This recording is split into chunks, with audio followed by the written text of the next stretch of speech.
Next question.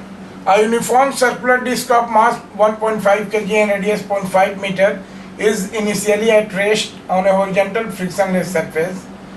Three forces of equal magnitude F is equal to 0.5 Newton are applied simultaneously along the three sides of an equilateral triangle X, Y, Z with its vertices on the perimeter of the disc.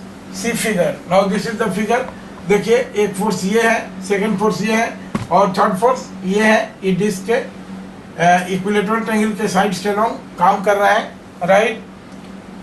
1 second after applying the forces, the angular speed of the disc in radian per second is.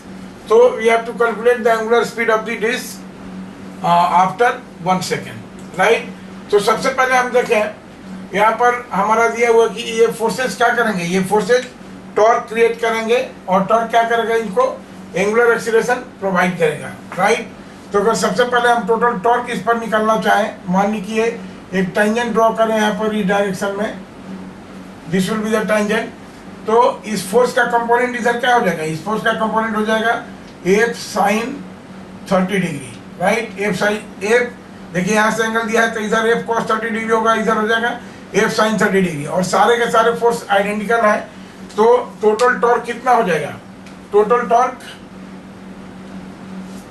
Torque on the disc this will be equal to कितना 3 F sine 30 और into are, इसकी जो radius हो क्योंकि perpendicular है, ये perpendicular है, into radius of the disc, right.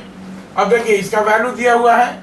तो अगर सपोज कि टोटल टॉर्क टाउ है तो we have tau is equal to 3, F का वैल्यू दिया हुआ है 0.5 न्यूटन, एफ का वैल्यू दिया हुआ है 0.5 न्यूटन और साइन 30 डिग्री कितना हो जाएगा, दिस इज हाफ. और रेडियस दिया हुआ है, रेडियस यहाँ पर दिया हुआ है कितना, देखिए radius 0.5 meter, this is also radius is also 0.5 meter. So this will be the value of torque, right. This will be value of torque in Newton meter. This will be torque in Newton meter. ऐसा unit में हो जाएगा, right. और इसको हम लोग ऐसे कर सकते हैं सिंपली, सब के सभी हैं. दिस इज 3 इंटू ये कितना हो जाएगा 0.5, half into half and into half. So this is 3/8 Newton meter. Now this is the term. Now what for moment of inertia? तो moment of inertia इसकी कितनी हो जाएगी, टॉर्क कांस्टेंट है, F sin 30 डिग्री है तो टॉर्क ये constant है, तो ये कितना हो जाएगा, this is moment of inertia is equal to half mass of it is 1.5 kg दिया हुआ है और रेडियस 0.5, तो this is 0.5 square, right. This is 0.5 square. Therefore कितना हो जाएगा, we have angular acceleration alpha will be equal to tau by I. तो यहाँ से हम ये किए, हमारा हो गया टाउ कितना हुआ, दिस इज 3/8 और डिवाइडेड बाई ये देखिए कितना हो जाएगा, दिस इज ऑल्सो 1/2 और 0.5 को 1/2 को हम लोग ये करेंगे तो दिस इज 1.5/8, राइट. अब देखिए 8 से 8 कैंसिल हो गया और ये हो जाएगा हमारा 2 radian per second square.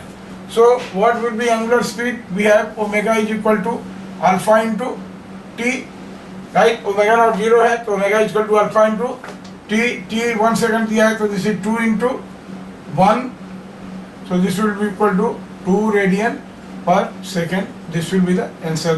So our answer will be equal to 002. Okay.